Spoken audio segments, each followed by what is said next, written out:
शौदरलहरी श्लोकम् 72 समं देवी स्कन्ददिविपवदनपीतं स्तनयुगं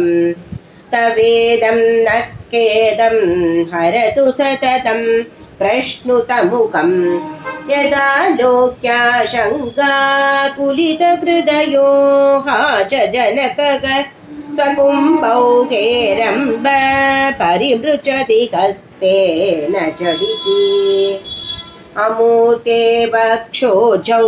अमृतरसमानीक्य कुतुकौ न सन्देहस्पन्दो न कपति पदाके मनसि नग पिबन्धौ तौ यस्मादविदितवधू शङ्करशिखौ कुमारावद्याभिः त्वरितवदन क्रौञ्चतलनौ भगत्यम्बस्तम्भे रामदनुजकुम्भ प्रकृतिभिः शमारब्धा मुग्धा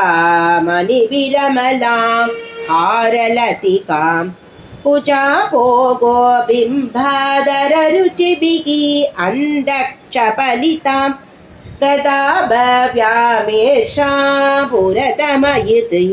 कीर्तिमिवते तव स्तन्यं मन्ये धरणिधरकन्ये कृतयतः भयभारावारक परिवगतिशारस्वतमिव दयावद्यादत्तं द्रविडशिशुरास्वात्यदभयत् कवीनां प्रौढानां जनिकमनीयकवयिता करक्रोधज्वालावलिभिः अविलीडेन वपुषा कबीरे तेनाभि सरसि कृतशङ्गो मनसि जग समुतस्तौ तस्मात् अचलदनये धूमलतिका जनस्तां जानीते तव जननि रोमावलिरिति यदेतत्कालिन्दे धनुधरधरङ्गाकृति शिवे ऋचे मध्ये किञ्चिञ्जनने तव यत्पादिषु तियां विमता तन्योन्यं कुचकलचयो अन्तरगतं तनुभूतं व्योम प्रविशति वनाभिं कुहरिणी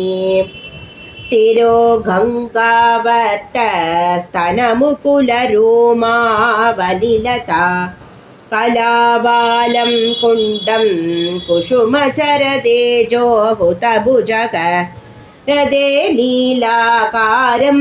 किमपि दवनाभिर्गिरिषुते बिलद्वारं शेते गिरिजनयना नयनानां विजयते निशर्कक्षीणस्य स्तनदडपरेण क्लमजुषो नमन्मूर्ते नारीतिलक सनकै दृढयत्किव चिरं ते मत्यस्य दृढतिदडिनी धीरदरुणा समावस्थास्तेम्नो भवतु कुशलं चैलदनये।